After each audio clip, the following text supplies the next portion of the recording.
Start recording. Besh. So I was actually teaching you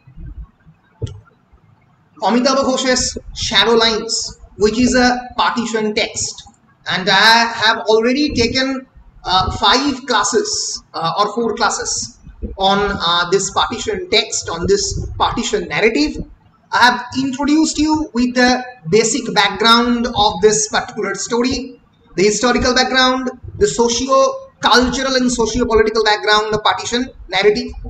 I have also give you a definition of what is partition narrative. Kake partition narrative bole seta ami bole dichi. At the same time, I have introduced you with the world of Amitabh Ghosh. What are Amitabh Ghosh's famous novels? I have told you about them. The Circle of Reason, about The Hungry Tide, about the Ibis trilogy, and of course the Flood of Fire, the Sea of Poppies, about these famous novels of Amitabh Ghosh. And then I have introduced you with the storyline of Amitabh Ghosh's Shadow Lines. Already আমি পুরো গল্পটাই বলেছি, who are the main characters, how they are interacting with one another, and then in the last class I have also discussed with you about the basic themes of storyline and about the character analysis of this particular text. So আমার মোটামুটি basic ফাউন্ডেশনটা পুরোটাই তোমাদের কাছে lead on করে দেওয়া হয়ে গেছে অমিতাভ ঘোষের শ্যাডো লাইন্সের ওপরে। আগের দিন আমি কিছু স্পেসিফিক টেক্সচুয়াল কোটেশন অ্যানালিসিস করতে শুরু করেছিলাম, তখন একটা টাইম ক্রাঞ্চ হয়, আমার সেমিনারের সময় চলে আসে, তো তখন আমি চলে যেতে বাধ্য হই। তো আজকে আমি বেসিক যেটা করব সেটা হচ্ছে পুরো শ্যাডো লাইন্সের কয়েকটা বেসিক স্টোরি লাইনের ওপরে একটু কথা বলেই আমি তোমাদের কয়েকটা টেক্সটের লাইন পড়াবো যেগুলো ইম্পর্টেন্ট। তারপরে যেটা বেশিক্ষণ সময় লাগবে না, তারপরে I will take questions and answers from you. তোমাদের তরফ থেকে যা কোয়েশ্চেন এবং আনসার রয়েছে সেগুলো তোমরা আমাকে করতে শুরু করবে, ঠিক আছে? ক্লিয়ার? তো আমি যেটা করি সেটা হচ্ছে একবার ছোট্ট করে সাম আপ করে দিই, যাতে তোমাদের পুরো জিনিসটা একটু প্রপারলি মাথার মধ্যে থাকে। So, yes. Can you see the screen? কেউ বলো? Yes, sir. এর থেকে জুম করব না? না, আরেকটা করুন স্যার জুম। বেশ। আচ্ছা, আমার একটা এমনি প্রশ্ন, just curiosity, when I am presenting the screen তোমরা কি আমাকে দেখতে পাচ্ছো? হ্যাঁ স্যার, আপনাকে দেখতে পাচ্ছি। ও, তোমরা আমাকেও দেখতে পাচ্ছো বা স্ক্রিনকেও দেখতে পাচ্ছো? আচ্ছা আচ্ছা, এই আমার প্রশ্ন হয়। বেশ, ওকে। স্যার আপনার দুটো ফোকাস, একটা আপনার একটা আপনার স্ক্রিন। আচ্ছা আচ্ছা, ডাবল ডাইরেক্ট ভাই। স্যার ইকো হচ্ছে তো, এটা ইকো হচ্ছে। সবাই মাইক্রোফোনটাকে একটু অফ করো, একটু মাইক্রোফোনটাকে সবাই অফ করে ফেলো, তাহলে এর কোনো প্রবলেম হবে না। বেশ, আচ্ছা, I have already told you that Shadow Lines is a text published in 1988. It won the Sahitya Academy Award of 1989. It's a novel by Amitabh Ghosh. It's a novel which involved various important historical events like the Swadeshi movement, like the Second World War, like the partition of India, communal riots of 1963, 1964 of Dhaka and Calcutta. Amitabh Ghosh is himself a 64 years old famous Indian English author, and he is perhaps one of the most famous Indian English author. যখন তোমরা পরবর্তীকালে আরো ওনার লেখা পড়বে তোমরা বুঝতে পারবে উনি সত্যি খুবই ফেমাস একজন Indian English author. He wrote one of the superstars like Salman Rushdie, like Jhuppa Lahiri and others. He wrote Calcutta Chromosome. Calcutta Chromosome is actually his third novel. His second novel is Shadow Lines, যেটা তোমাদের text. আমি আগেই বলেছি, this novel is about the partition of India 1947, a famous event, not a direct partition narrative, an indirect partition narrative, because basically it recapitulates the memories. মানুষের স্মৃতির যে অংশগুলো সেগুলো এই পার্টিকুলার ফিকশনে বারবার ফিরে আসছে। Partition almost involved 10 to 12 million people and it killed almost 2 million people. Can you believe 2 million people? প্রায় 20 লক্ষ মানুষকে এই পার্টিশন মেরেছিল। পার্টিশন বলতে স্পেসিফিক্যালি 1947 এর পার্টিশনকে বলা হয়, কিন্তু broadly partition actually delineates 3 partitions. The first partition of 1905 যেখানে পূর্ববঙ্গ এবং পশ্চিমবঙ্গ আলাদা করে দেওয়া হয়, the second the 1947, and of course the 1971 যখন পূর্ব পাকিস্তান বাংলাদেশে ট্রান্সফর্মড হয়। সো এই ইন্ডিয়ান সাবকন্টিনেন্টে অনেক ধরনের পার্টিশন বিভিন্ন সময়ে হয়েছে। Some of the basic characteristics of the partition fiction is that post-colonial migration, একটা জায়গা থেকে আরেকটা জায়গায় একটা বিপুল পরিমাণে লোকের পরিমাণ যখন একটা জায়গা থেকে আরেকটা জায়গায় মুভ করে, when there occurs some migration is called post-colonial migration. And then dislocation of history, when a stabilized process of history, একটা দীর্ঘদিন ধরে চলে আসা ইতিহাসের প্রসেস যখন এদিক ওদিক বেঁকে যায়, যখন ডিসলোকেটেড হয়, যখন মানুষ তার ঘর ছেড়ে আসতে বাধ্য হয়, that is partition. That is a characteristic of partition. Trauma, trauma মানে অলরেডি আমি বলেছি, আজকে তোমরা বলবে trauma মানে কি বলো। trauma মানে anyone, কেউ একজন বলো trauma মানে কি। সৃজনী, ফার্স্ট গার্ড। আচ্ছা, ট্রমা মানে হচ্ছে যেটাতে মানে মানুষ কোনো কিছু দেখলে বা কোনো কিছু মানে কি বলবো, কোনো স্যাড কিছু দেখলে বা কোনো ভয়ঙ্কর কিছু দেখে নিলে সেই যে মেমোরিটা তার মধ্যে থেকে যায়, হ্যাঁ, সেইটাতে তখন তার বারবার মনে পড়ে, এবার সেটাতে সে তখন আরো ভয় পায়। Absolutely right you are. So the basic definition of trauma goes like this. Trauma is basically excessive memory. When your neurobiological process fails to register the amount of pain inside your brain, যখন দুধের মতো যখন উতলে যায় তখন তাকে trauma বলে। যখন ধরে রাখতে আমরা পারছি না বাকি ইনফরমেশন গুলো কিছুতেই, তখন that is become traumatic memory. Hence trauma of the war, trauma of being rape, trauma of being molested. Yes, কেউ কিছু বলছো? Trauma of accident, these are all trauma. একটা মেন্টালি আঘাত যেটা মানে ভোলার চেষ্টা করলেও ভোলা যায় না, বারবার রিকল হতে থাকে। That recurs in haunting repetition is called trauma. So from trauma we are coming to, yes, বলো। হ্যাঁ, তাহলে ট্রমার সিনোনিম হিসেবে মেন্টাল ইনজুরিটাও বলতে পারি? না, অ্যাকচুয়ালি নয়, আমরা বলতে পারি না, because trauma is a specific technical word. It's a specific neologism created for a particular form of a psychological attack, যাকে অন্য কোনো প্রতিশব্দ দিয়ে আমরা প্রতিস্থাপন করতে পারি না। মেন্টাল ইনজুরি বলতে সাইকোলজিক্যাল ইনজুরি এরকম অনেক কিছু হতে পারে, কিন্তু সেটাকে ট্রমার বদলে ইউজ করলে একটা মুশকিল রয়েছে, কারণ ট্রমাটা স্পেসিফিক্যালি পার্টিশন, অ্যাক্সিডেন্ট, ওয়ার, এই ধরনের স্পেসিফিক কিছু ইভেন্টের ক্ষেত্রে এটা ইউজ করা যায়। আমি তোমাকে ভয়ঙ্কর বকাবকি করলাম ক্লাসের মধ্যে, তোমার মেন্টাল ইনজুরি হতেই পারে। এর ফলে সেটা মানে একে অপরের সঙ্গে সিনোনিমাস ওয়েতে ইউজ করা যাবে না। There is a distinction between psychological agony, mental agony, mental injury and trauma. You have to remember about this thing. ঠিক আছে, বলবে? ঠিক আছে। ট্রমাটাকে ট্রমা বলে ইউজ করবে। Then we are coming into temporal distortion. Temporality means time. তার যখন distortion হচ্ছে আমাদের মনের মধ্যে, সময় যখন গুলিয়ে যাচ্ছে, জাস্ট লাইক ঠাম্মা। ইয়েস, কিছু বলছো? সরি দেরি হয়ে গেল, কি পড়াচ্ছেন একটু বলবেন? ঠিক আছে, কোনো অসুবিধা নেই, আমি জাস্ট আগের দিনের কথাগুলো রিক্যাপিচুলেট করছি। So temporal distortion means basically যখন টাইম ডিস্টর্টেড ফিল করে। For example, in the case of the ঠাম্মা was born in 1902, ঠাম্মা married in 1936, up to 1947 partition of India, it never meant anything to ঠাম্মাটা কিছু এসে গেল partition হলো। কিন্তু when Tridip died in 1963, the whole conception of nationalism, the whole conception of country ঠাম্মার কাছে পাল্টে গেল। প্রতিশোধ পরায়ণ হয়ে উঠলো মানুষের নিজের পার্সোনাল লাইফে যদি কোনো একটা এমন ঘটনা ঘটে যেটা তার খুব কাছের লোককে নিয়ে চলে যায়, তখন সে অন্যরকম হয়ে ওঠে। ঠাম্মার দৃষ্টান্ত তাই। Partition involves a lot of fratricide, killing of various people, killing of the brothers and killing of the fathers, atrocities against the women against a ভয়ঙ্কর atrocity, and use of the violence in partition fiction. Another important characteristic is use of violence in order to evoke humanism. যদি ত্রিদীপ মারা না যেত, ভায়োলেন্সের use না করে, তাহলে আমরা বুঝতে পারতাম না ত্রিদীপের গুরুত্ব কতটা এই নভেলে। এই ক্যারেক্টার বিল্ডিং এর পেছনে এই অনেকগুলো চরিত্র, ন্যারেটর থেকে শুরু করে অন্যান্যদের ক্যারেক্টার কনস্ট্রাকশনের পিছনে ত্রিদীপের কতটা বড় ভূমিকা, সেটা আমরা বুঝতে পারতাম না যদি না ত্রিদীপ মারা যেত। So use of violence in order to evoke humanism, আমাদের মানবতাকে সামনে আনার পেছনে ভায়োলেন্স দেখানোটা খুব জরুরি।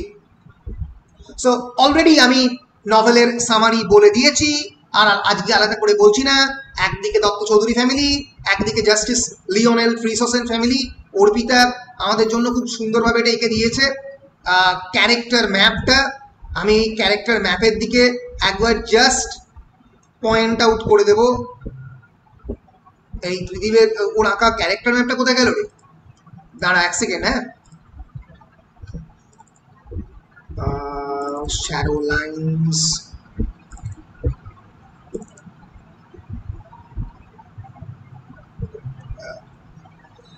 এইটা ছিল।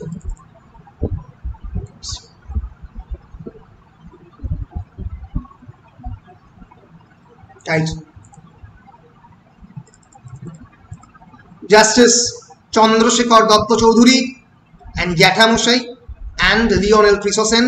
These are three patriarchs of three different families. Jathamosai er dujon niece hocche, one is Thamma, one is Mayadevi.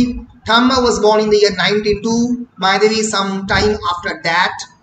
So Thamma get married to a railway man, a railway official, and Mayadevi married to the son of Justice Dr. Chaudhuri, and he is Shaheb. Shaheb's সঙ্গে তার বিয়ে হলো। He is a diplomat, a wealthy diplomat. And Mayadeviর family থেকে এই তিনজন সন্তানের জন্ম হলো, Ravi, Jotin and Tridip. Tridip is the oldest, then Jotin and then Ravi. আর এই ঠাম্মার ফ্যামিলি থেকে জন্ম হলো narrator's father, and then he of course married to narrator's mother, and then the unnamed narrator. And then বলো। হ্যাঁ বলো sir. ওই যে ওই এখানে লেখা আছে না, সরি স্যার আমার নেটওয়ার্ক প্রবলেম হচ্ছে, এক মিনিট দাঁড়ান, আমি এটা পরে বলছি। আচ্ছা আচ্ছা আচ্ছা, বেশ বেশ। So then Mayadevi and Shaheb married to one another, as I've already said. Jotin married Queen Victoria. She is not actually the real Queen Victoria. She has been called Queen Victoria because of her body language and other things. And their daughter is Ila. Narrator fell in love with Ila, and then again Tridip fell in love with Lionel Frisosen's family. I've already told you Lionel Frisosen is an administrative officer employed in India, and he has actually one daughter and one son, Alan Frisosen and Mrs. Price. After marriage, she got this name, Mrs. Price. Alan Frisosen died in a Second World War bomb wreckage. Bomb wreckage holo Alan Frisosen er barite when Tridip was present there in the 1940. He saw Alan Frisosen and Dan dying, and then Mrs. Price actually gave birth to May Price and Nick Price. Tridip fell in love with May Price, and Ila, the son of Jotin and Queen Victoria, fell in love with Nick Price, and they married with one another. But Tridip died in the communal riot of 1963. So that's the basic storyline of the entire novel. Now summing up, আমি এই নভেলটাকে আজকে সাম up করবো, যেটা আগের দিনে করা হয়নি আমার, সেটা আমি এখানে সাম আপ করবো। Wait,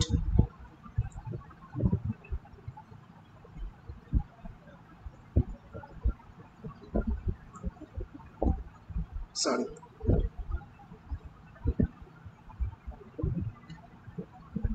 Yes, shadow lines, as I've already said, it's operating on multi-dimensional level, on various levels.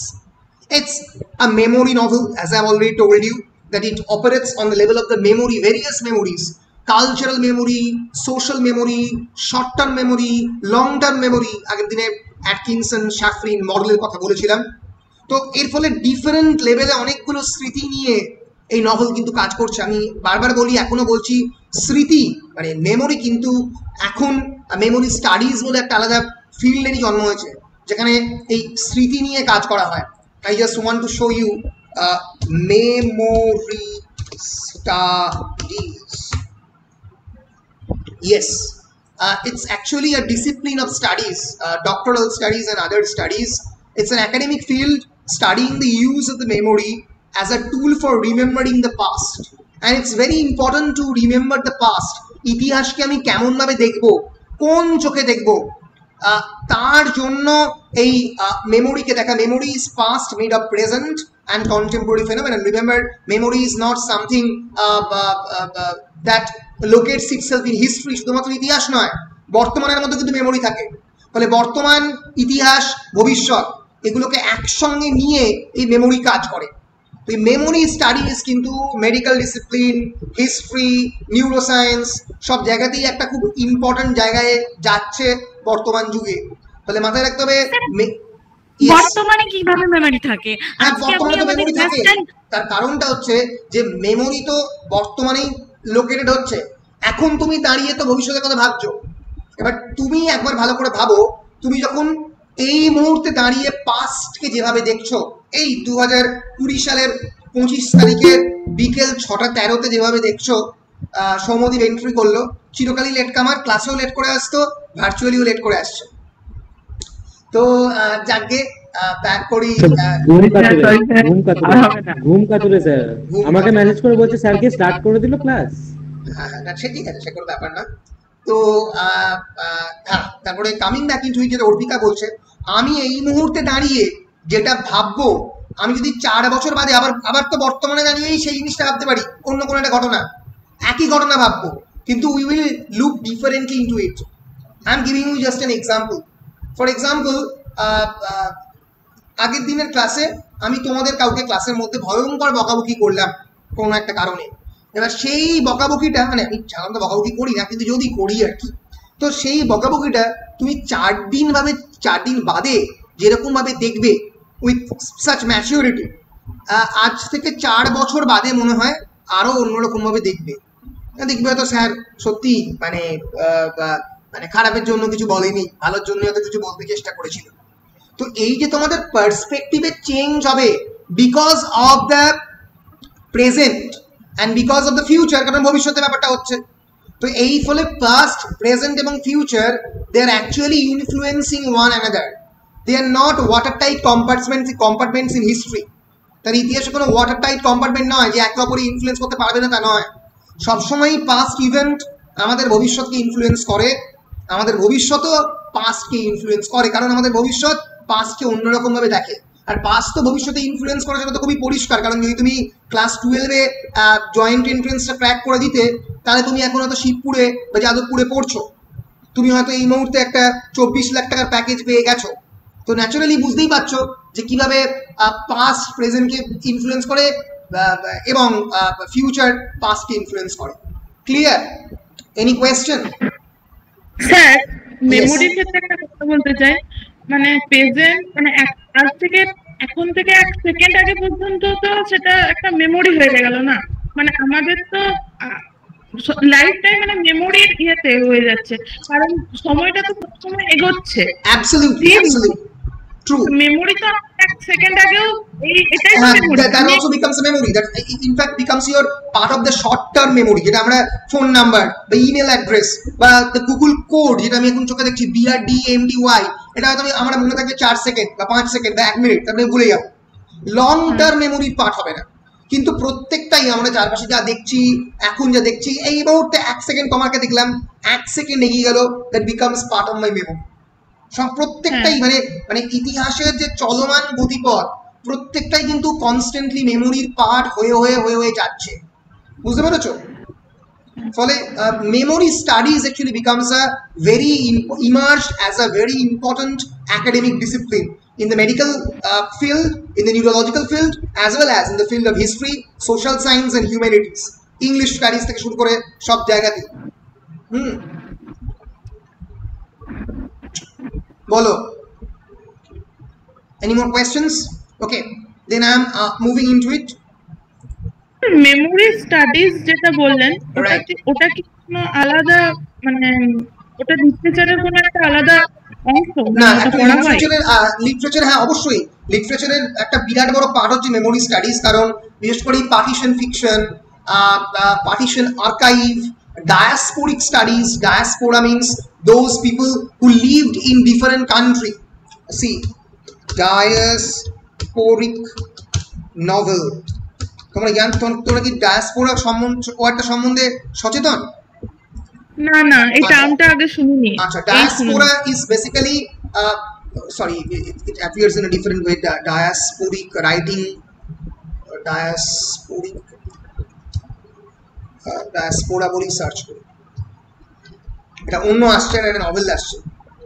হ্যাঁ, so diaspora means actually it refers to the dispersion of the Jews. যখন প্রথম জিউয়েরা, যখন ইহুদিরা প্রথম সারা পৃথিবীতে ছড়িয়ে পড়ে, তাকে ডায়াসপোরা কথাটাকে ইউজ করা হয়। Basically it's a scattered population whose origin lies in a separate geographical locale is called diaspora, diaspora. Historically, the word diaspora was used to refer to the involuntary mass dispersion of a population from its indigenous territories, in particular the dispersion of Jews. Indigenous territory mean from their origin land. তাদের যে ছেড়ে আসা আসল যে বাড়ি, তাদের যে আদি জায়গা, তাকে বলে ইন্ডিজেনাস টেরিটরি। সেটা ছেড়ে অন্য জায়গায় চলে যাওয়াকে ডায়াসপোরা বলে। এবার তুমি তাহলে বলবে হু আর দ্য ডায়াসপোরাস? একটা বেসিক এক্সাম্পল দিচ্ছি, সেই সমস্ত বাঙালি যারা আইটি প্রফেশনাল, যারা ইঞ্জিনিয়ার, একটা বড় অংশ চলে গেছে আমেরিকাতে। তুমি আমেরিকার টেক্সাস বা কানেকটিকাটে একটা এন্টার পাড়া দেখবে পুরো বাঙালিতে ভর্তি। তারা প্রত্যেক দিন পুজোতে ওখানে পুজো করে, ওখানে পুজোতে ভাসান দেয়, সব কিছু করে।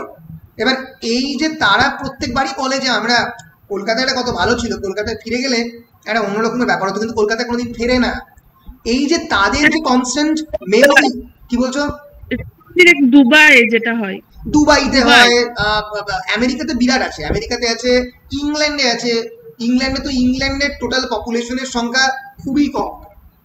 সত্যি কথা বলতে কি জাপানিজ, চাইনিজ, বাংলাদেশির একটা বিরাট বড় সংখ্যা।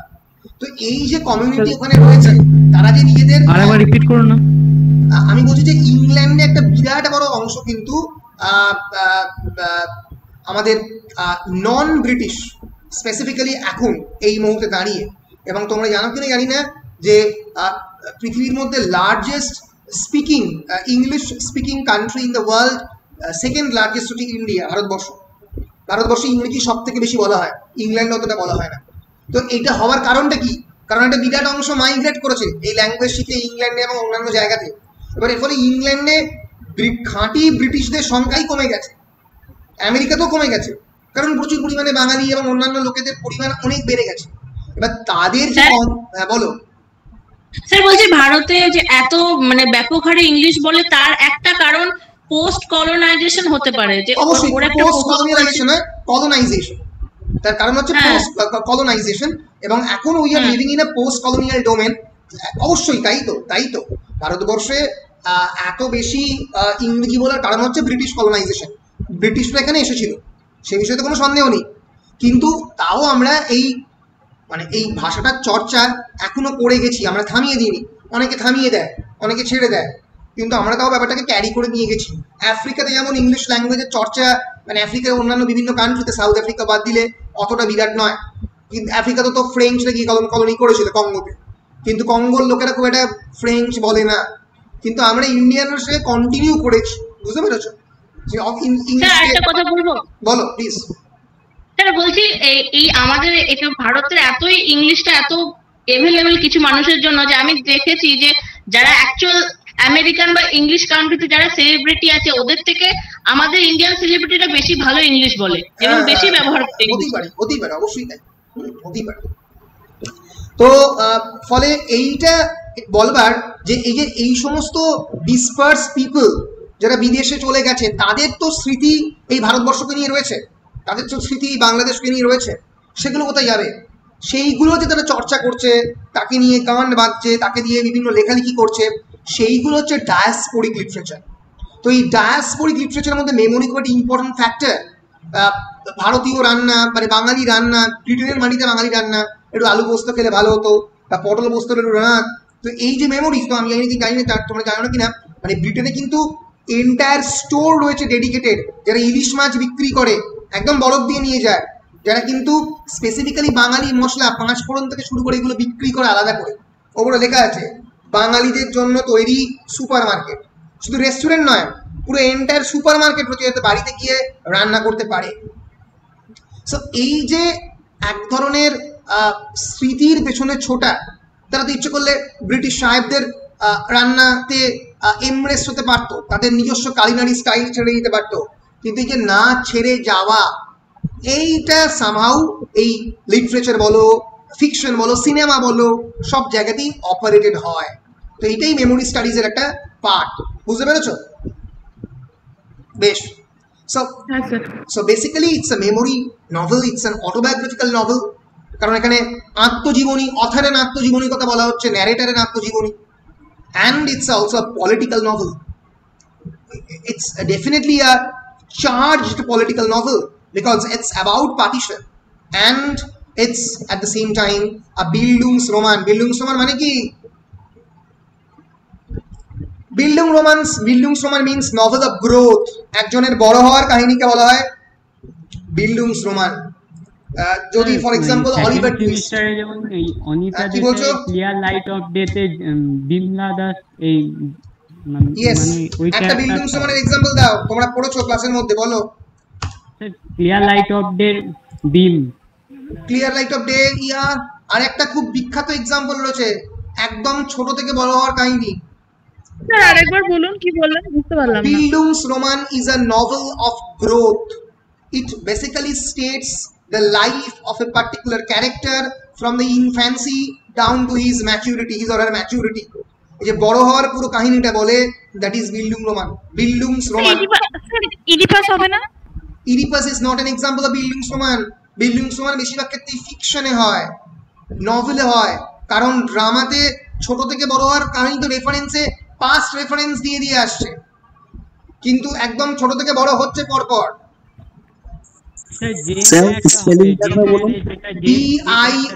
Bildungsroman, Bildungsroman বলো, বিখ্যাত এক্সাম্পল। 4th সেমিস্টারে আছে, 4th সেমিস্টারে ছিল নাকি না, 3rd সেমিস্টারে ছিল, ভুলে গেছি। 4th সেমিস্টারে ছিল, ওই জন্যই পড়াটা হয়নি। 4th সেমিস্টারে কিছু পড়োনি? জি না यार, 4th সেমিস্টারে কি করে পড়বো? জি না यार, যদি পরীক্ষা হয় ফেব্রুয়ারিতে 4th সেমিস্টারের উপরে, তোমরা কি করবে? স্যার নঈম স্যার বলেছেন যে পরীক্ষা হোক, খাতা যেন আপনারাই দেখেন। খাতাতে একটা জিরো বসিয়ে দেবো। আপনারা দেখলেই বা কি, আপনি তো মানে কড়া করেই দেখবেন জানি। না না না, সে তো ঠিক আছে, সেটা অন্য কথা, কিন্তু দুটো সেমিস্টার একসাথে দেওয়া কি করে সম্ভব? একটা সেমিস্টারে তো 6 মাসে কমপ্লিট হয়। স্যার এটা কি করে, তাহলে তো সেমিস্টার হবে না স্যার।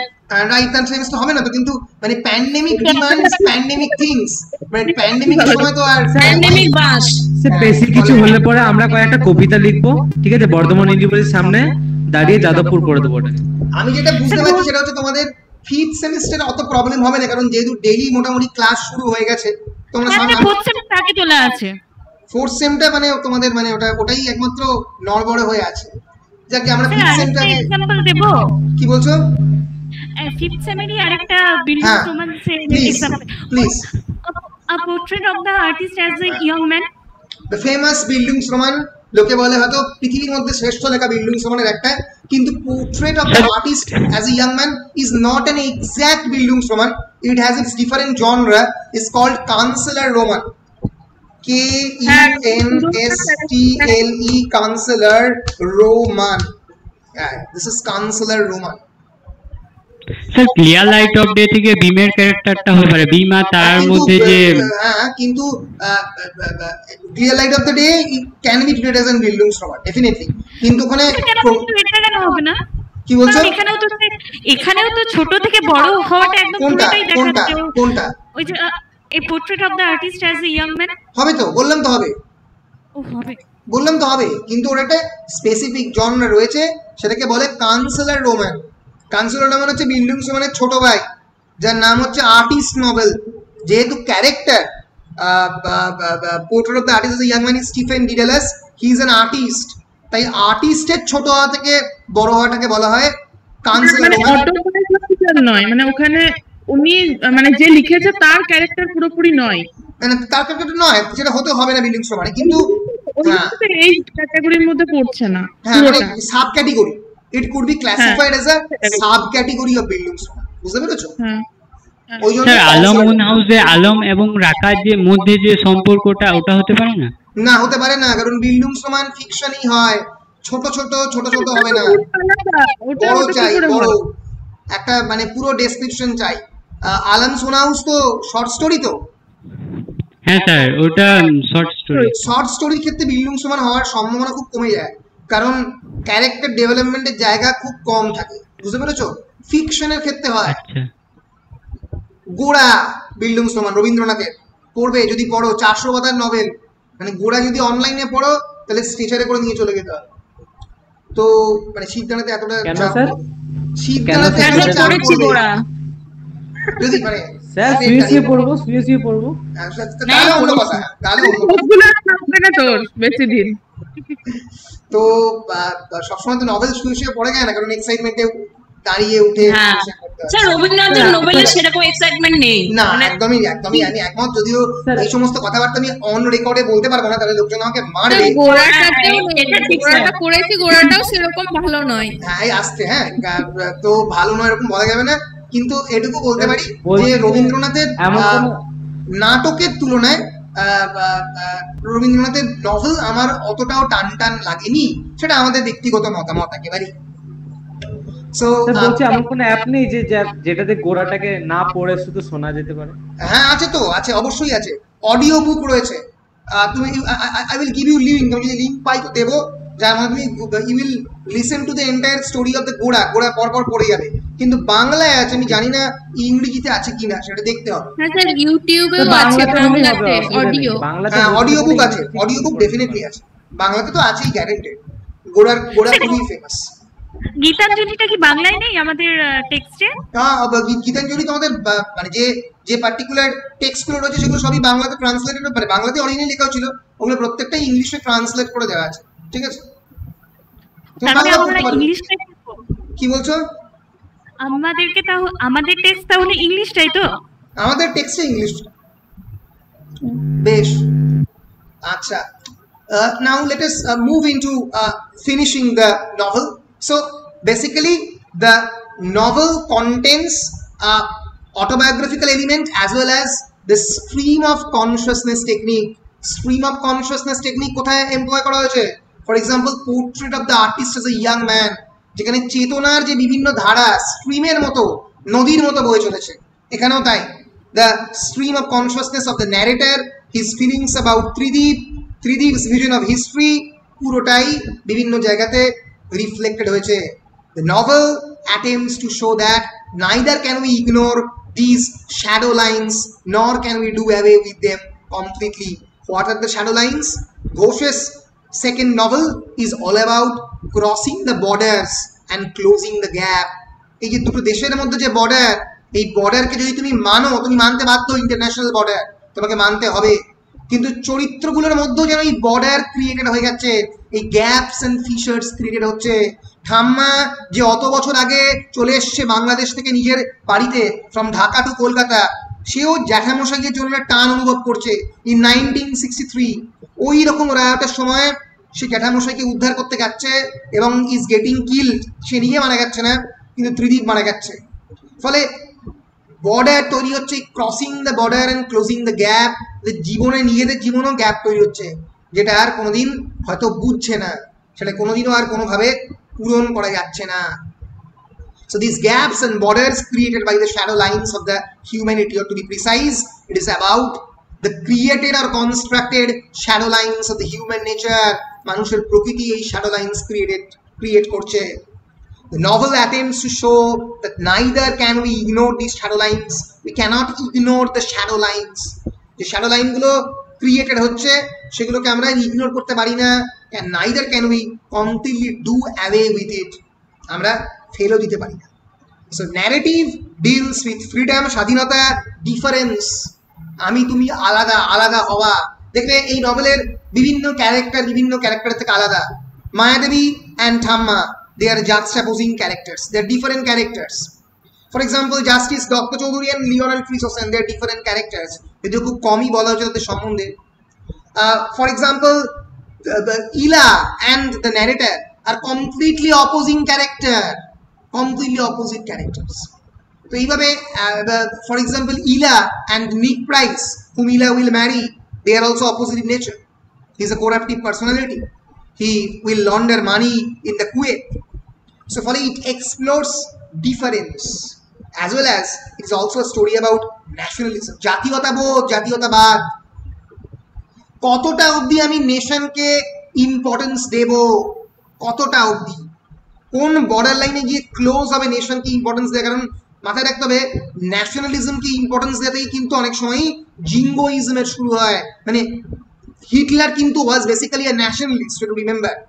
অ্যাডলফ হিটলার, যিনি সেকেন্ড ওয়ার্ল্ড ওয়ারের একজন বিরাট বড় একনায়ক, তিনি কিন্তু জার্মান জাতীয়তাবাদ দিয়েই তার জন্ম। এবং মাথায় রাখতে হবে Adolf Hitler was a very popular leader, প্রচন্ড জনপ্রিয় নেতা ছিলেন অ্যাডলফ হিটলার, ভয়ঙ্কর জনপ্রিয়, এবং পর 5-6টা ইলেকশন একা জিতেছেন।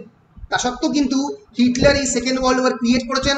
এই ন্যাশনালিজম মানে কি, আমি একটা পার্টিকুলার জাতিকে ভ্যালোরাইজ করছি, সেখান থেকে একটা পার্টিকুলার রিলিজিয়াস ক্রিডকে করছি, সেখান থেকে একটা পার্টিকুলার কমিউনিটিকে করছি, বলছি শুধুমাত্র বিশুদ্ধ জার্মান রক্ত ছাড়া এই পৃথিবীতে কেউ থাকবে না, সবাইকে মেরে ফেলার প্ল্যান করছি। Hindenburg theory, theory of the purity of the blood.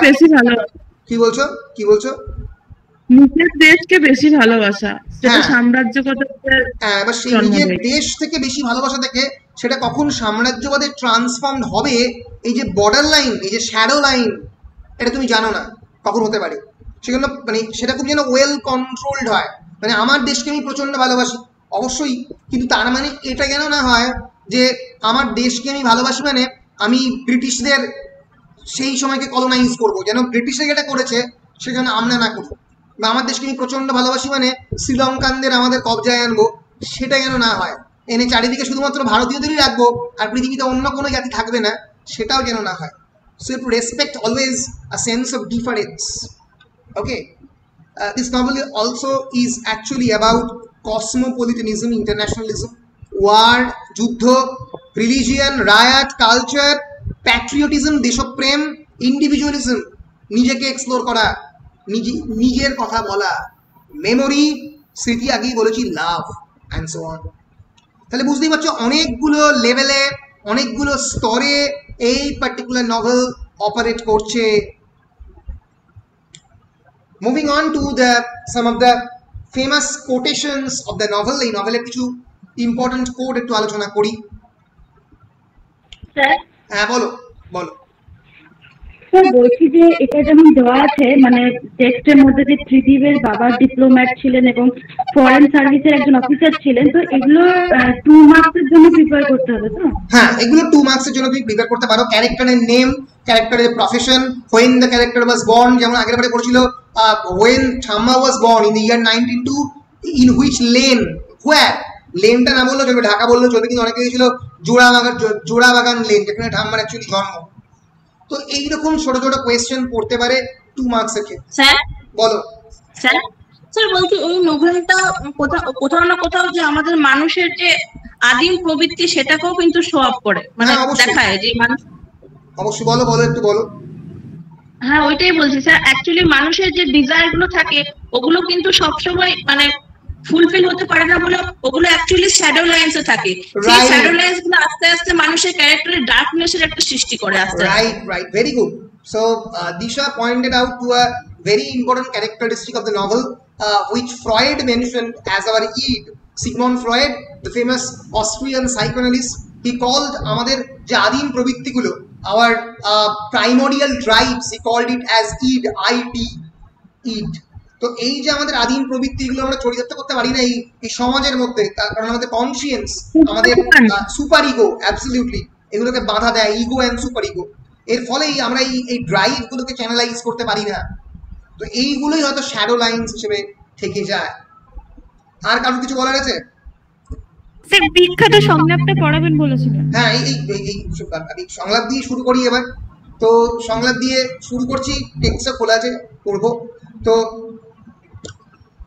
এই এই এই টেক্সটের অংশগুলো পড়াবার একটা অন্যতম অবজেক্টিভ বা কারণ হচ্ছে যাতে তোমরা নিজেরা টেক্সটটাকে একটু ভালো করে পড়ার চেষ্টা করো, অন্তত বিশেষ কিছু অংশ এবং ক্যারেক্টারকে আর একটু ভালো করে জানার চেষ্টা করো। আমার এই লিমিটেড স্কোপের মধ্যে আমি তো পুরো টেক্সটটা পড়াতে পারবো না, তাহলে আমি সিলেবাসটা শেষ করতে পারবো না। আর এবারে আমি এম করেছি সিলেবাস যেহেতু শেষ করবো অ্যাট এনি কস্ট, তাই যতটা সম্ভব আমরা ফাস্ট যাব। তো আজকেই আমি শ্যাডো লাইন্স শেষ করে নেক্সট ডেতে আমি শুরু করব লুক ব্যাক ইন অ্যাঙ্গার। ঠিক আছে, তোমাদেরকে জানিয়ে রাখি যে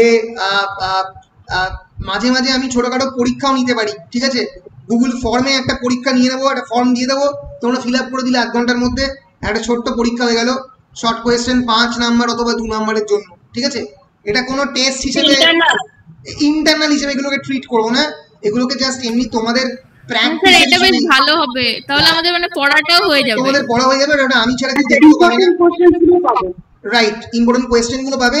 আমি ওই জন্য তো যেটা করবো, রাইট, গুগল ফর্মটা শেয়ার করে দেবো তোমাদের গ্রুপে।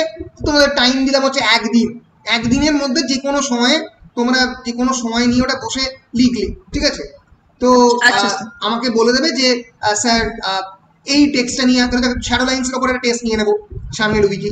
তো তারপরে এম করে আমরা একটা লুক ব্যাক ইন অ্যাঙ্গারের উপরেও টেস্ট নিয়ে নেবো। ঠিক আছে, এটা কোনো কম্পালসারি টেস্ট নয়, এটা কোনো ফর্মাল টেস্ট নয় যে এই নাম্বারটা তোমাদের যাবে, কিন্তু এটা দেখার জন্য যে তোমরা এক্সামিনেশনের জন্য প্রপারলি প্রিপেয়ার্ড হচ্ছো কিনা। ঠিক আছে, বেশ।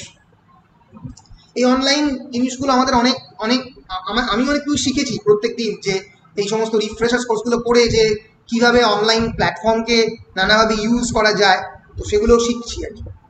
তো এগুলো জানতামই না, এই মাস 3 আগে একদমই জানতাম না। So coming back here to the important quotes, I tried to tell her, but neither then nor later, though we walked about it often, did I ever succeed in explaining to her that I could not forget, because Tridib had given me worlds to travel in, and he had given me eyes to see them with. This is the words of the narrator. Narrator boche kake, it's an internal monologue to himself, where narrator is making a distinction between the character of him and Ila's সঙ্গে difference. কি difference বলছে, আমি কোনোদিন বলতেও পারবো না, এক্সপ্লেনও করতে পারবো না যে ত্রিদীপ আমার কাছে কি, because Tridib had given me worlds to travel. অনেকগুলো পৃথিবী আমাকে দিয়েছিল ত্রিদীপ, যেখানে আমি বেড়াতে যেতে পারি, যেখানে আমি ঘুরতে যেতে পারি। Because of Tridib's ability to tell stories, গল্প বলার যে মারাত্মক ক্ষমতা ত্রিদীপের ছিল, সেই ক্ষমতার মাধ্যমে আমি এই জায়গাগুলো পেয়েছিলাম। And he had given me eyes to see them with, আমাকে চোখ দিয়েছিল দেখার জন্য। She who had been traveling around the world since she was a child, ইলা যখন ছোটবেলা থেকে সারা পৃথিবী ঘুরছে, would never understand what those hours in Tridip rooms had meant to me. কোনোদিনও বুঝতে পারবে না ওই যে সময়টা যেটা ত্রিদীপের ঘরে কাটিয়েছি সেটা আমার জন্য কি। Moving on to the next quotation, এটা আমি পরে আসছি কারণ আগের দিন পড়িয়েছি, একটু এগিয়ে যাই, তারপরে আসছি আবার।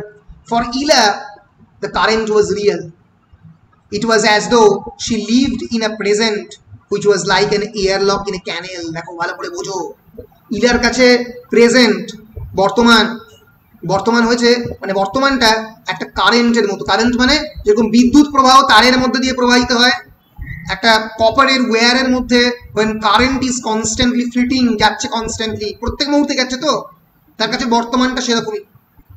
ইট is like an airlock in a canal. একটা ক্যানেলের মধ্যে যদি এয়ারলক করে দেওয়া হয়, যদি সেখান দিয়ে কোনো জল চলাচল না করে, সেরকম একটা ভ্যাকুয়ামে পরিণত হবে, তাই তো?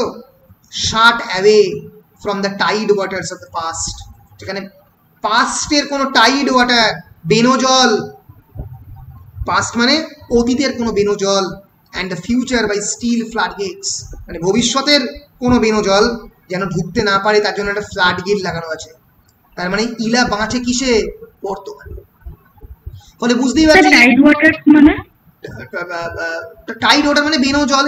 টাইড ওয়াটার মানে বেসিক্যালি সুন্দরবনে যদি যাও তো দেখতে পাবে যে ম্যানগ্রোভ ফরেস্টের মধ্যে হঠাৎ করে প্রচুর টাইড হচ্ছে। টাইড মানে হচ্ছে যখন মানে মানে বর্ষার মধ্যে যখন জোয়ার আসছে, সেই জোয়ারের মধ্যে যখন জল ঢুকে পড়ে তাকে টাইড ওয়াটার বলে।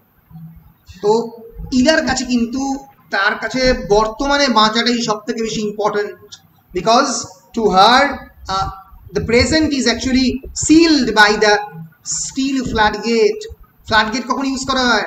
যখন যাতে বর্ষাতে ভয়ঙ্কর যাতে ফ্লাড না হয়, যাতে একটা বিরাট বড় বন্যা না হয়, তো সেই বন্যাকে রোখার জন্য ডিভিসি ইউজ করে স্টিল floodgate। তো তার কাছে এই বর্তমানটা হচ্ছে is an airlock in a canal. ফলে বুঝতেই পারছো এদের কাছে এটা একটা ওয়াটারটাইট কম্পার্টমেন্ট বর্তমান, তাতে ভবিষ্যৎ এবং অতীত তার কোনো জায়গা নেই। There is no space for future as well as for the past. Moving on to the next quotation. I could gaze at a little of what it had cost her then to refuse a rich sister's help and of the wealth of pride it had earned her. কার সম্বন্ধে বলছে? ঠাম্মা। Narrator বলছে আমি বুঝতে পারছি I could gaze at a little of what it had cost her then to refuse a rich sister's help. যখন ঠাম্মা একা হয়ে গেছিল, যখন ঠাম্মার হাজবেন্ড মারা গেছিল 1936-এ, তারপর থেকে একা হেড মিস্ট্রেস হয়েছে, একা পুরো সংসার চালিয়েছে, ন্যারেটরের বাবাকে বড় করেছে, একবারের জন্য সবসময় রিফিউজ করেছে তার রিচ সিস্টার্স হেল্প, সাহেব এবং মায়াদেবীর হেল্প নেয়নি, and of the wealth of pride it had earned her, সেটা তাকে একটা ভয়ঙ্কর ওয়েলথ আর্ন করেছে। কি ওয়েলথ অফ প্রাইড? তাকে অহংকারী করে তুলেছে, আমি কারোর হেল্প নিইনি। And I knew intuitively that all that had kept her from agreeing at once was her fear of accepting anything from anyone that she could not return in exact measure. ফলে যদি তিনি exact মেজারে যেটা ফেরত দিতে পারেন না, যার কাছ থেকে ধার নিয়েছেন সেটা তিনি ফেরত দেবেনই, যদি না দিতে পারেন তাহলে তিনি ধারই নেবেন না। ফলে সবসময় ন্যারেটর এটা ইনটিউটিভলি বুঝতে পারতো যে all that had kept her from agreeing at once, এমন কোনো শর্ত তিনি রাজি হতেন না যে শর্ত তিনি কিছু ফেরত দিতে পারবেন। যদি এক্সাক্ট মেজারে তিনি ফেরত দিতে না পারেন তাহলে নেবেই না। ধরেন ভালোবাসা তো এক্সাক্ট মেজারে ফেরত দেওয়া যায় না, কত গ্রাম ভালোবাসা বা আমাদের বিভিন্ন অ্যাবস্ট্রাক্ট হিউম্যান ফিলিং তো ফেরত দেওয়া যায় না, সেগুলো ঠাম্মা নেবেই না। I would have been frightened, she said, but I would have prayed for strength and God willing, yes, I would have killed him. It was for our freedom. I would have done anything to be free. This is the quotation of ঠাম্মা। ঠাম্মা বলছে যে আমাদের ফ্রিডমের জন্য আমি মারতেও পারতাম। This after 1963, যখন ত্রিদীপের মৃত্যু ঘটেছে, তখন আম্মা কিরকম ভয়ঙ্করভাবে ফ্রিডমের প্রতি অ্যাট্রাক্টেড ছিল তার কথা এখানে বলা হয়েছে। She had given me away. She had made public then and forever the inequality of our needs. She had given Ila the knowledge of her power, and she had left me defenseless, naked in the face of that unthinkable adult truth. The need is not transitive, that one may need without oneself being needed. এটা বিখ্যাত quotation. যখন ন্যারেটরের স্কুলে যে public স্কুলে narrator পড়তো, মানে যে private স্কুলে হোস্টেলে বোর্ডিংয়ে ন্যারেটর পড়তো, সেখানে ঠাম্মা একবার চিঠি লিখে বা ফোন করে বলে আর কি ওনার যে হেডমাস্টারকে, that narrator is mixing with bad woman, খারাপ মহিলাদের সঙ্গে মিট করছে, প্রস্টিটিউটকে মিট করছে। এবং তখন সে আবার প্রথমবার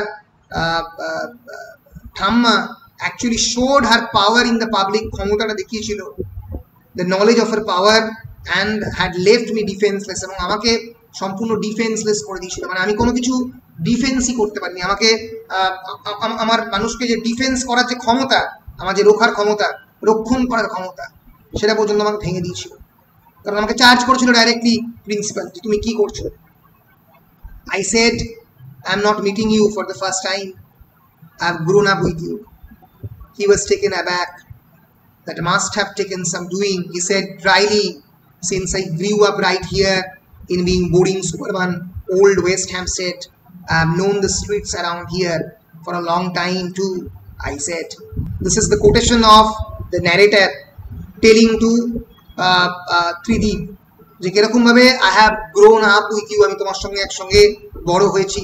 যেন আমি এই সুবারবান ওল্ড হ্যামস্টেডে জন্মেছি, কোনোদিন যাইনি ওল্ড হ্যামস্টেডে, পরে গেছে ন্যারেটর ইংল্যান্ডে, পরে কলকাতায় জন্মেছে, কিন্তু as if I grew up right here, আমি যেন এখানেই জন্মেছি এটা আমার মনে হচ্ছে। They know they are a nation because they have drawn their borders with blood. তারা যে বর্ডারটা ড্রন করেছে নেশন হিসেবে, সেটা শুধুমাত্র একটা কংক্রিট বর্ডার নয়, they have drawn their borders with blood, তাদের রক্ত দিয়ে বর্ডারটা তৈরি করেছে। ওয়ার ইজ দেয়ার রিলিজিয়ান, তাদের কোনো ধর্ম নেই, হিন্দু মুসলিম ওর কোনো ধর্ম হয় না, যুদ্ধ তাদের ধর্ম। That's what it tax to make a country. দেশ তৈরি করতে ধর্ম লাগে। একটা ভয়ঙ্কর সিনিক্যাল কথা বলছেন narrator. Once that happens, people forget they were born this or that, Hindu or Muslim, Bengali or Punjabi. যদি একবার সেটা হয়, যদি একবার তুমি মনে করি যে মানুষ ধর্মে বাঁচে, ধর্মের জন্য দেশ হয়, তাহলে তুমি সে ভুলে যায় যে সে হিন্দু না মুসলিম, বাঙালি না পাঞ্জাবি, সব ভুলে যায়। They become a family born of the same pool of blood. একটা রক্তের নদীতে তাদের জন্ম হয়েছে, একটা রক্তের নদীতে তাদের জন্ম, এবং সেটা হচ্ছে ভারত এবং Pakistan. That is what you have to achieve for India, don't you see? এটা ঠাম্মা বলছে, তুমি কি বুঝতে পারছো না? ইন্ডিয়ার জন্য এটাই অ্যাচিভ করতে হবে। ঠাম্মা ভুলে যাচ্ছে যে ধর্মের ভিত্তিতে ভাগ করে যখন দেশ তৈরি হয়, সেই দেশটা একটা টেকটনিক প্লেটের ওপরে তৈরি হয়, যেটা যে কোনো সময় ভূমিকম্পে ভেঙে যেতে পারে। স্যার বলো। স্যার আগেরটাতে বলছে কি ন্যারেটর সেড ড্রাইলি, তো ড্রাইলি মানে কি বোঝাচ্ছে এটাতে? ড্রাইলি মানে অত্যন্ত শুষ্কভাবে, শুষ্কভাবে মানে not with great emotions, emotion না আরোপ করে, মানে রাফলি বলতে পারো, রাফলি বলতে পারো।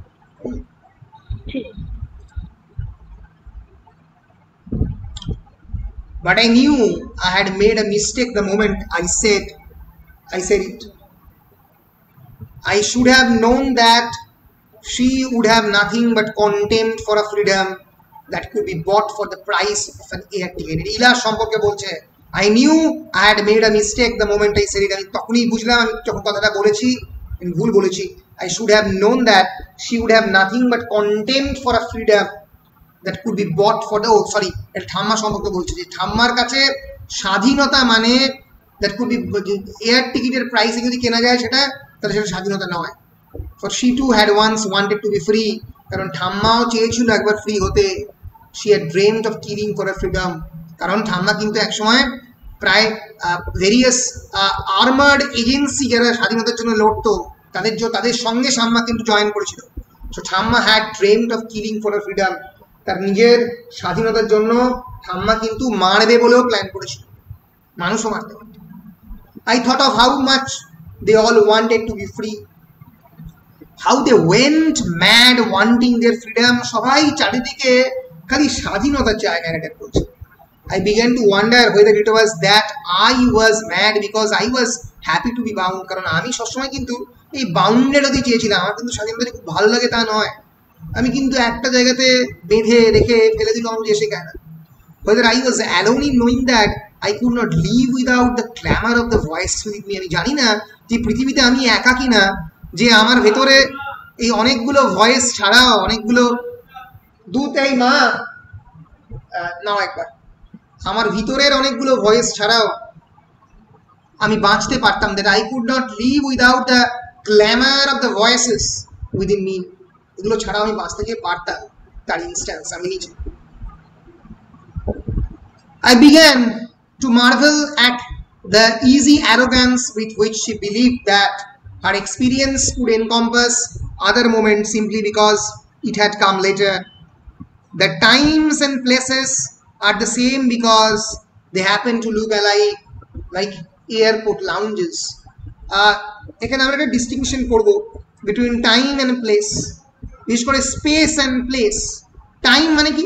টাইম হচ্ছে সময়, আমি বিকেল 5টার সময় তোমাদের সঙ্গে দেখা করবো, আর প্লেস মানে একটা জায়গা, কিন্তু দে আর ইনএক্সট্রিকেবলি ইন্টারলিঙ্কড।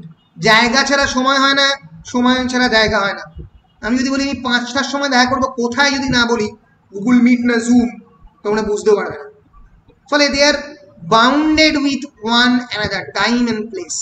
সো আমি এখানে এটা অন্য কনটেক্সটে ন্যারেটর বলছে, আই বিগিন টু মার্ভেল, আমি অবাক হলাম একটা easy arrogance with which she believed that her experience could encompass other moments. মানে ইলা একটা অদ্ভুত অ্যারোগ্যান্স ইলার মধ্যে রয়েছে। ইজি অ্যারোগ্যান্স মানে একটা ভয়ঙ্কর ধরনের প্রাইড, একটা ভয়ঙ্কর ধরনের মানে অহংকার, যার মাধ্যমে সে ধরে নেয় যে তার যে এক্সপিরিয়েন্স, যদি যতই ক্ষুদ্র হোক না কেন, সেটা একটা মানে সমস্ত মোমেন্ট দিয়ে তৈরি, যেটা সমস্ত টাইম এবং স্পেসের মধ্যে দিয়ে চলেছে।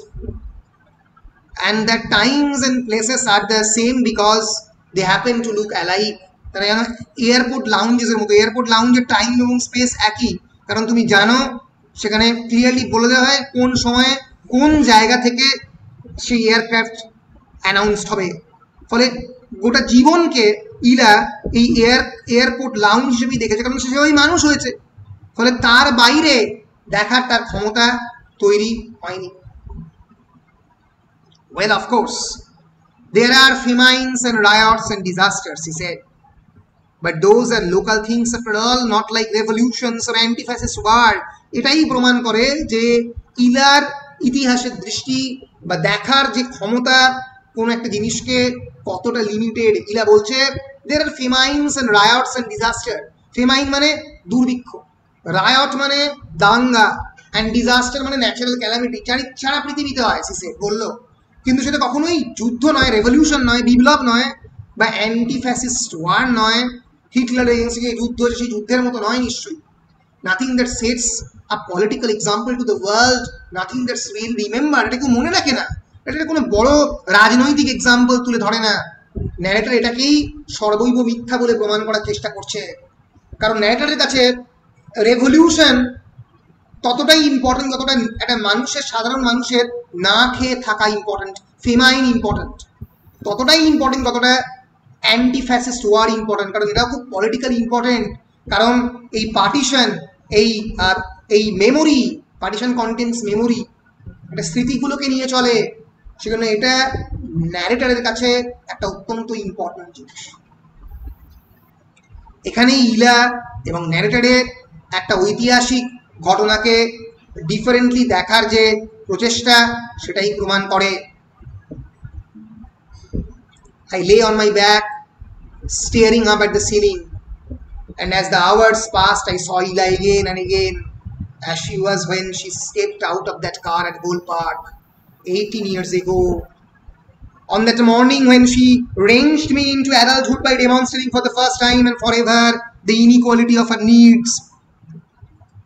I lay back on my back, মানে একটা লন্ডনে যখন গেছেন তখন লেখক বলছে যে আমি শুয়েছিলাম, I lay my back পিছনের মধ্যে, steering up at the ceiling এর দিকে তাকিয়ে, and as the hours passed আমি দেখলাম I saw Ila again, ওই মানে প্রজেক্টরের মতো বারবার দেখছি ইলা আসেনি কিন্তু দেখছে।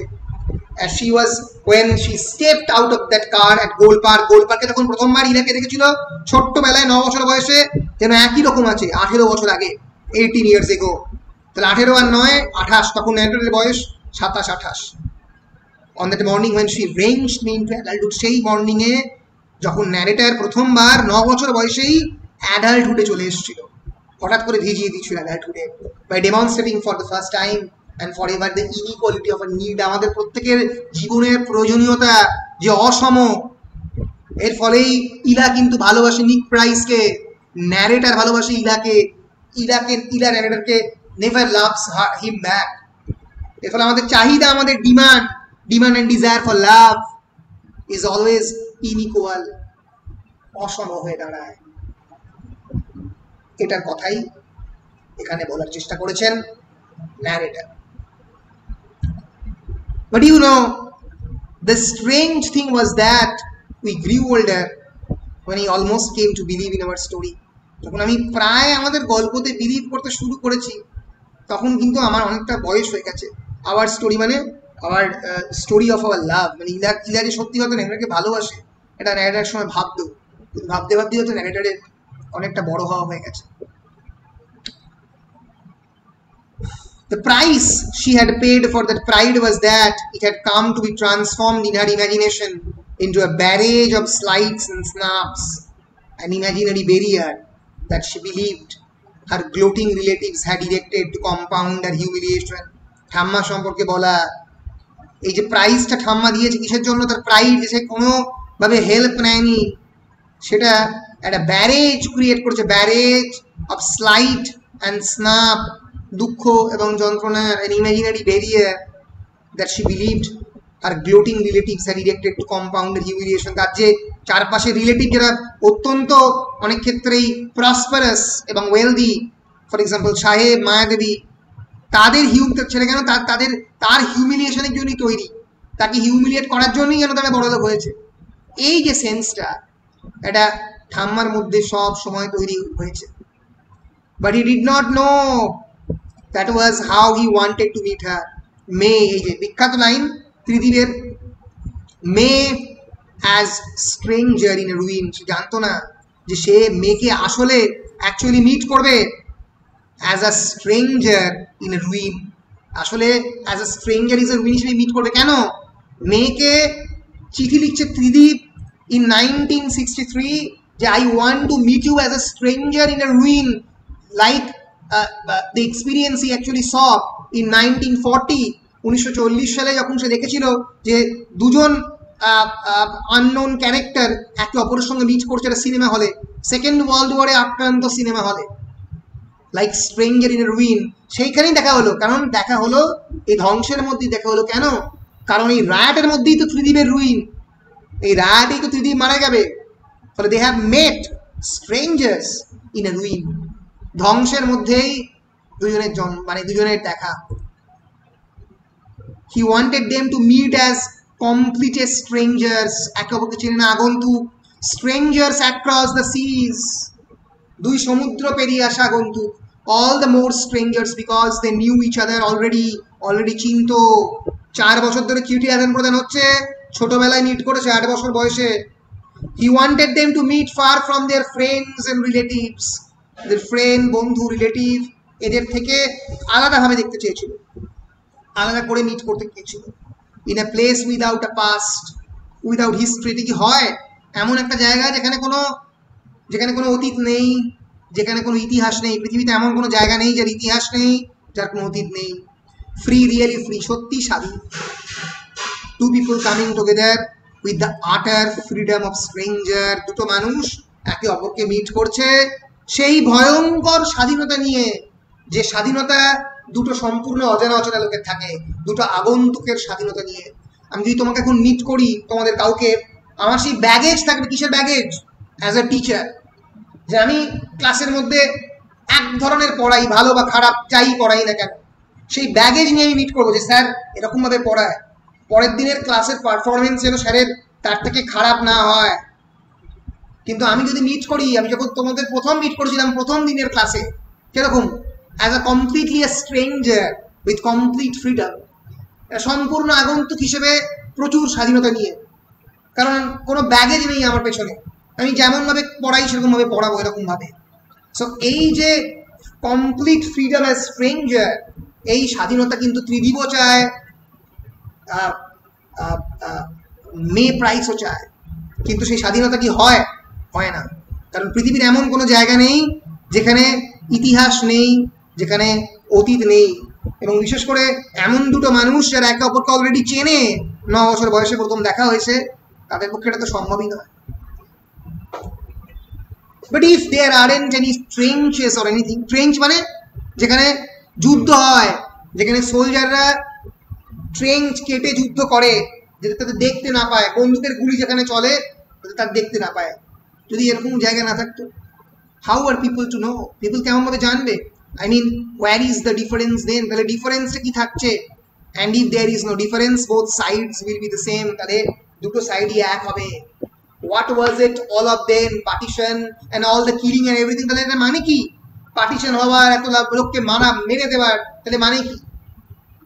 যদি কোনো ডিফারেন্স না থাকতো, যদি একই বর্ডার থাকতো, তাহলে what was it all then? Partition and all the killing and everything if there isn't something in between. যদি মানে এইটাই ঠাম্মা জিজ্ঞেস করছে, বলছে যে তাহলে মাঝের তো কোনো দেশ নেই। বলছে মাঝে তো ঠাম্মা গেল ট্রেনে, বাংলাদেশ গেল ঠাম্মা ট্রেনে।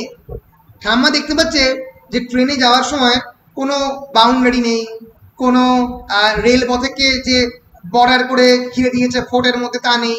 বলছে যদি কোনো মানে বর্ডারই না থাকে, এটা আমরা বুঝতে পারছি না, তাহলে দুটো পার্টিশন করে লাভটা কি হলো ছাতার মাথায়? তো এইটাই বলার চেষ্টা করছে ঠাম্মা। ঠাম্মার একটা কংক্রিট জিনিস চাই, ঠাম্মা তো ইমাজিনেটিভ নয়। They were all round me, we were together at last, not ghosts at all. The ghostliness was merely the absence of time and distance. ভূত কি? ভূত হচ্ছে ভবিষ্যৎ না থাকা।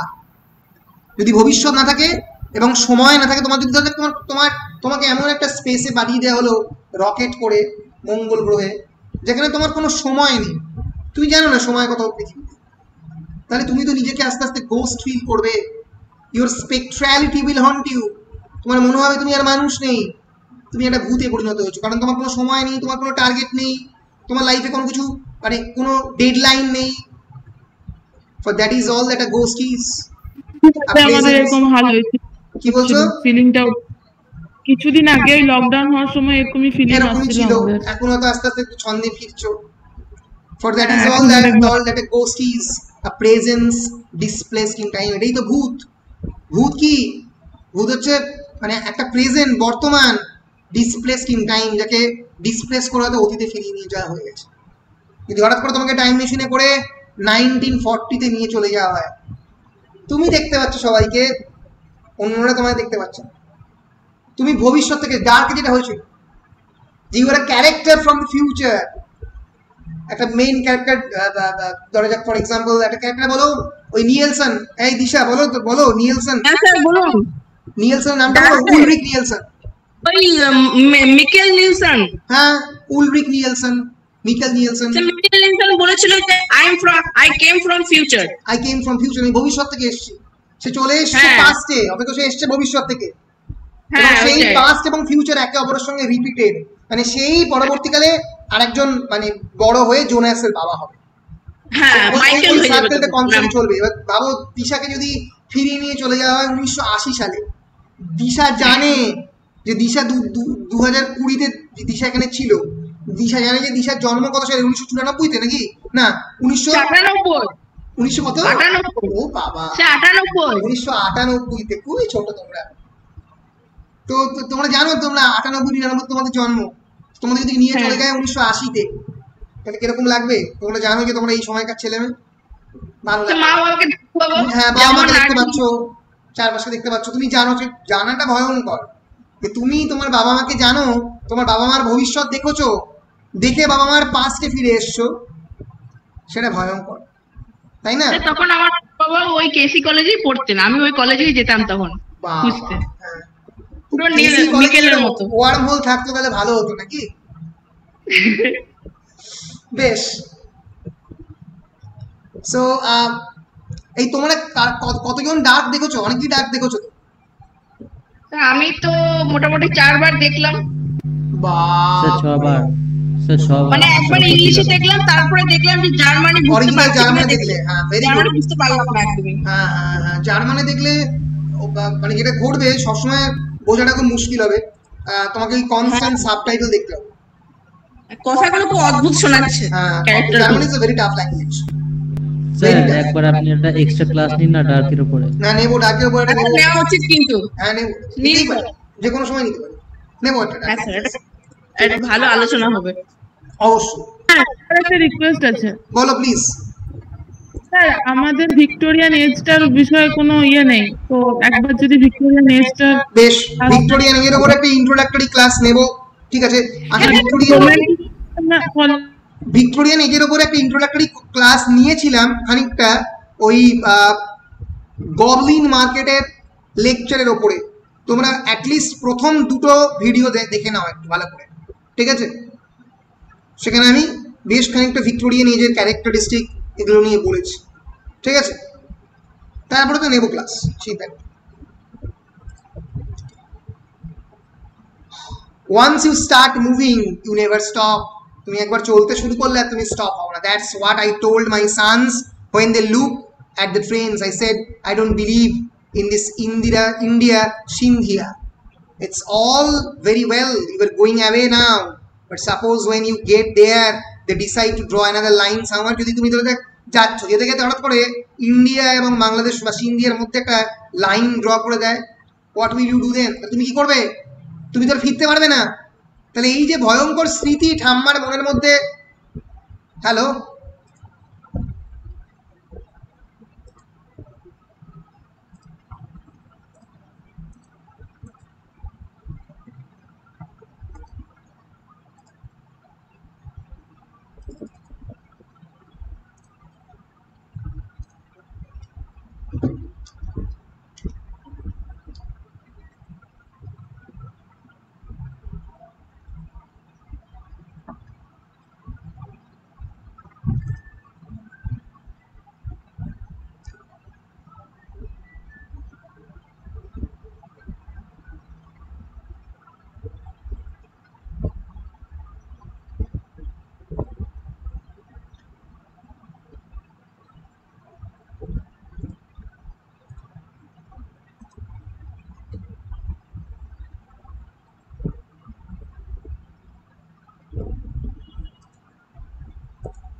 সন্ধ্যে 7টার সময়টা Discount হয়ে গেছে। নেট ডিস্টার্ব করে। আগের দিন নইম স্যারেরও হলো, স্যার নিজে লেফট হয়ে গেল। আমিও লেফট হয়ে গেছি, চলে এসেছি আবার। আমি late হয়ে গেছি। স্যার ঠিক এই কেসটা হচ্ছিল আগের দিন নবীন স্যারের ক্লাসটা। হ্যাঁ, কেন হলো Class আমি হয় না। বুঝলাম না, বেরিয়ে গেলাম। আমার কানেকশন এটা হয়, রাতের বেলায় স্টেবল, কিন্তু কানেকশন হঠাৎ করে ডিসকানেক্টেড হয়ে গিয়েছিল, যাই হোক এখন আবার ফিরে এসেছি। So coming back to this particular section, ঠাম্মা সবসময় চাইছেন যদি এরকম হয়, ঠাম্মার স্মৃতির মধ্যে রয়েছে, যদি এরকম হয় যে আর কোনোদিন ফিরতে না পারি, যদি এরকম হয়, দাঁড়াও প্রেজেন্টটা করি, প্রেজেন্ট মাই স্ক্রিন, যদি এরকম হয় যে জার্নি স্টার্ট করলাম, তারপরে আবার হয়তো আর নিজের দেশেই আর ফিরতে পারলাম না, বাংলাদেশেই থেকে গেলাম, তাহলে কিরকম হবে? এই যে constant fear on the part of ঠাম্মা, এটা তাকে হন্ট করে নিয়ে বেড়াচ্ছে সারা জীবন। তো this is a very important part. So I was a child, and like all the children around me, I grew up believing in the truth of the precepts that were available to me. I believed in the reality of space. I believed that distance separates, that there is a corporal substance. সারা জীবন ধরে আমি এটাতে বিশ্বাস করে এসেছি। I grew up believing in the truth, যে I believed in the reality of space. আমার চারপাশে কিছু রয়েছে, সেগুলো আমি ছুঁয়ে দেখতে পারবো। I believed that distance separate, আমি বিশ্বাস করতাম যে মানুষের ডিস্টেন্স, দূরত্ব সত্যি সেপারেট করে। তখন এই গ্লোবাল পৃথিবী হয়নি, তখন গুগল মিট হয়নি যে প্রায় 200 কিলোমিটার দূরে বসে আমি তোমাদের সঙ্গে দাঁড়িয়ে ইকুয়ালি এভাবে কথা বলতে পারবো। That there is a corporeal substance, সবকিছুর মধ্যে কেন একটা দৈহিক ব্যাপার রয়েছে। বলো স্যার, বলছি আমার বাড়িতে একটু প্রবলেম আছে, আমি একটু বেরোতে পারি? হ্যাঁ, please please please. Thank you. I believed in the reality of nations and borders. আমি দেশ এবং জাতির এবং তাদের বর্ডার, তাদের যে সীমারেখা, তাদের বিশ্বাস করতে আরম্ভ করেছিলাম। I believed that across the border there existed another reality. আমি বিশ্বাস করতাম যে বর্ডারের অন্যদিকে বাংলাদেশ যেখানে, সেখানে একটা অন্য রিয়েলিটি, অন্য বাস্তব আছে। তাহলে বুঝতে পারছো ক্যারেক্টারের কথার মধ্যে কিরকম ভাবে পার্টিশনের ব্যাপারটা রিফ্লেক্টেড হচ্ছে, কতটা ইম্পর্টেন্ট হয়ে পড়েছে। এবার ত্রিদীপ সম্পর্কে কথা। His Atlas showed me, for example, that Chiang Mai in Thailand was much nearer Calcutta than Delhi. তার অ্যাটলাস আমাকে প্রথম দেখিয়েছিল যে থাইল্যান্ড কিন্তু কলকাতা থেকে অনেক বেশি কাছে দিল্লির থেকে। Yet I had never heard of those places until I drew my circle. যতক্ষণ না আমি সার্কেল এঁকে ম্যাপ পয়েন্টিং শিখেছি, তখন জায়গাগুলো আমার কাছে আননোন ছিল। And I cannot remember a time when I was so young that I had not heard of Delhi or Srinagar. এবং আমি সত্যি মনে করতে পারছি না time when I was so young that I had not heard of Delhi or Srinagar. আমি যতই বাচ্চা থাকি না কেন, আমি দিল্লি এবং শ্রীনগর সব কটার নামই কিন্তু শুনেছিলাম, কারণ আমাকে ত্রিদীপ শুনিয়েছিল। Tridib has transformed me into an international man. বিখ্যাত কোটেশন করতে পারে পরীক্ষায়, এটা দিয়ে শেষ করবো আজকের পড়া, মানে শ্যাডো লাইন্সের ইন্ডিয়ার lecture. They had drawn their borders believing in that pattern. তারা সবসময় তাদের বর্ডার বা সীমারেখা ড্র করেছে বিলিভিং ইন দ্যাট প্যাটার্ন, এই প্যাটার্নের ওপর বিশ্বাস করে। In the enchantment of lines, লাইনের ওপরে বিশ্বাস করে। hoping perhaps that once they had etched their borders upon the map, the two bits of land would sail away from each other, as if যখনই তারা ম্যাপের মধ্যে বর্ডারটা এঁকে দিল, তখনই যেন আর একটা ল্যান্ড, আর একটা জমি, আর একটা জমির থেকে আলাদা হয়ে সেল অ্যাওয়ে, যেরকম জাহাজ চলে যায় একে অপরের থেকে দূরে, সেরকম যেন দূরে চলে যাবে। তা তো যায় না, জমি তো একে অপরের সঙ্গেই থাকে। Like the shifting tectonic plates of the prehistoric Gondwana land, যে গন্ডোয়ানা ল্যান্ড থেকে এই পৃথিবী তৈরি হয়েছে, আফ্রিকা মহাদেশ, এশিয়া মহাদেশ তৈরি হয়েছে, তোমরা জিওগ্রাফিতে পড়েছো। Shifting tectonic plates of the prehistoric Gondwana land, প্রাগৈতিহাসিক গন্ডোয়ানা ল্যান্ডের শিফটিং টেকটনিক প্লেটের মতো যেন ম্যাপ ড্র করলেই অ্যাটলাসের উপরে দুটো দেশ বিভক্ত হয়ে যাবে। যায় না, দুটো দেশ বিভক্ত হয় না যদি না জোর করে তুমি মানুষদেরকে একটা জায়গা থেকে আরেকটা জায়গাতে নিয়ে চলে যাও। তাহলে বুঝতে পেরেছো যে কেমন করে কয়েকজন অ্যাডমিনিস্ট্রেটরের ডিসিশন নেওয়ার ফলে একটা পার্টিশন হচ্ছে, তার এগেনস্টে, তার বিপক্ষে একটা লজিক তৈরি করছেন এই অমিতাভ ঘোষের নভেলের ক্যারেক্টাররা। It's a very important text. So I've finished off Amitabh ঘোষের শ্যাডো লাইন্স। এবার তোমাদের কোনো প্রশ্ন থাকলে তোমরা আমাকে করতে পারো। এখানে করতে পারো, অন্য কোনো জায়গায় করতে পারো, পরের লেকচারে করতে পারো। তুমি মোটামুটি এইভাবে পুরো নভেলটাকে শেষ করলাম। টেক্সট পুরোটা পড়তে গেলে সম্ভব নয়, তোমাদের টেক্সট দিয়ে দিচ্ছি, সেটা পড়বে। আর অবশ্যই তোমরা যেটা করবে সেটা হচ্ছে এই দুটো শ্যাডো লাইন 1 এবং শ্যাডো লাইন 2 আমি মার্চ করে দিয়েছি। এটা একটা 19 পাতা করে, ওই 40 পাতার প্রায় আর কি। এখানে পুরো নভেলটার আরও ডিটেলে সামারি আছে। হ্যাঁ, এটা একটা আলাদা পিডিএফ দিয়েছি অলরেডি। এইটা একটু ভালো করে দেখার চেষ্টা করলে নভেলের শর্ট কোয়েশ্চেনগুলো সবই লেখা যাবে। বেশ, বলো স্যার বলো। ও বেশি বললেন হ্যাঁ তুই বল, আমি এর আগে অনেক করে বললাম, তুই বল। না তার জন্য না স্যার, বলছি যে আপনি যে টেক্সটটা দিয়েছেন না গ্রুপে, সেইটা কি মানে একদম ফুল টেক্সট আছে তো? ফুল টেক্সট আসলে মানে আমি যে টেক্সটটা দিয়েছি সেটা হচ্ছে এই টেক্সটটা, যেটা ফুল টেক্সট আছে, এটা হচ্ছে টেক্সট অফ শ্যাডো লাইনস। এক সেকেন্ড, এইটা এই রে হচ্ছে না কেন? এইটা এই যে এইটা 84 পাতার নভেল, এটাতে পুরো টেক্সট আছে। এইটা তুমি পড়তে পারো, এটা টেক্সট পড়তে পারো। আর এইটার সামারি, এই দুটো 19 পাতার 38 পাতার কমপ্লিট সামারি। আর তার সঙ্গে স্টাডি মেটেরিয়াল আমার গুগলে সার্চ করছিলাম তো, ওখানে না পেজ অফ ইয়েটা দেখাচ্ছিল 252, ওই জন্য সেম এডিশন কিন্তু। হ্যাঁ ঠিক স্যার স্যার বলছো কোন যে একটা ম্যাপ দেখিয়েছিলেন না আপনি টেক্সটে, ম্যাপটা কি মানে শুধু আলাদা করে পাওয়া যেতে পারে? ম্যাপটা শুধু আলাদা করে হ্যাঁ পাওয়া যেতে পারে, দিয়ে দেবো। হ্যাঁ স্যার, দেবো। ওকে স্যার, ঠিক আছে, অবশ্যই দেবো, আজকেই দেবো। একবার রিমাইন্ড করো হোয়াটসঅ্যাপে, ঠিক আছে? বেশ, ওকে স্যার, আমি একটু বলে দিচ্ছি। আচ্ছা, ডার্কের সাথে এই নোবেলটার একটাই মানে খুব ভালো একটা সাদৃশ্য আছে, দুটোতে একটা খুব স্যাড অ্যাটমসফিয়ার প্রিভেল করছে দুটো জায়গা থেকে। এই নভেলের অ্যাটমসফিয়ার স্যাড তো বটেই, ডার্কের স্যাডনেস একটা অন্য ধরনের স্যাডনেস, মানে সেটা একটা মানে সায়েন্স ফিকশনের স্যাডনেস। মানে ভবিষ্যতের ক্যারেক্টারটা চলে এসছে পাস্টে চলে গেছে ভবিষ্যতে, ফলে তার যে একটা অদ্ভুত স্যাডনেস। কারণ যারা ভবিষ্যতের ক্যারেক্টার, তারা পাস্ট দেখেছে, তারা আরো ভবিষ্যৎ দেখেছে, 2053 ভবিষ্যৎ দেখেছে। আবার এতগুলো ওয়ার্ল্ড, হ্যাঁ, প্রাইম ওয়ার্ল্ড, অরিজিন ওয়ার্ল্ড, আর একটা কি মিরর ওয়ার্ল্ড, তিনটে আবার ওয়ার্ল্ড। এর ফলে মানে ব্যাপারটা আরো কমপ্লিকেটেড হয়েছে। হ্যাঁ না, একটাকে বলছে প্রাইম ওয়ার্ল্ড, একটাকে বলছে মিরর ওয়ার্ল্ড। হ্যাঁ, মানে যেখানে শুরু হচ্ছে 2019 সেটা হচ্ছে প্রাইম ওয়ার্ল্ড, আর মিরর ওয়ার্ল্ড হচ্ছে তার জন্য রিফ্লেকশন, আর অরিজিন ওয়ার্ল্ড হচ্ছে এখানে গিয়ে স্টপ হবে, পুরো ইভেন্টটা শেষ করবে। ট্যান হাউসের যেটা কারেক্ট, বলো। হ্যাঁ স্যার, বলছিলাম এখানে ট্রমাটা অনেক বেশি কাজ করছে প্রত্যেকটা ক্যারেক্টারের মধ্যে। এখানে ট্রমাটা অনেক বেশি পরিমাণে কাজ করছে, সাইকোলজিক্যাল হরর, টেরার, এটা অনেক বেশি পরিমাণে কাজ করছে। কারণ গোটা নোবেলটাতে মেমোরিজের অনেক রেফারেন্স আছে, মেমোরিজের প্রচুর রেফারেন্স হয়েছে, প্রচুর রেফারেন্স হয়েছে পুরো নভেল জুড়ে। স্মৃতি, ইতিহাস, এইটা নিয়েই পুরো নভেলটা। আর কারো কোনো প্রশ্ন?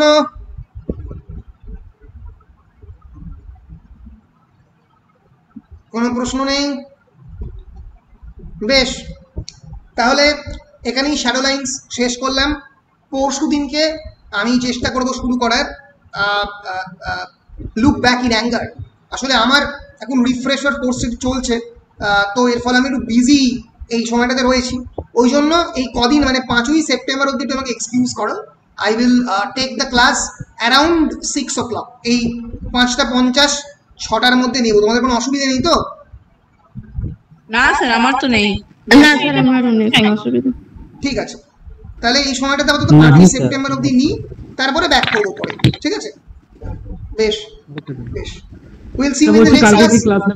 কালকে তো আমি নিচ্ছি না, আমি আবার কালকে 3rd সেমিস্টার নেব, তোমাদের আবার তার পরের দিন নেব। Look back in anger. কালকে আমাদের কে ক্লাস নেবেন? ও কালকে তোমাদের স্যার বললেন না বুধবারে নেবে। হ্যাঁ, সেটা বলে দেবে, গ্রুপে বলে দেওয়া হবে। ঠিক আছে, ঠিক আছে, bye. Okay sir, good night. Bye, good night sir, good night. Good night.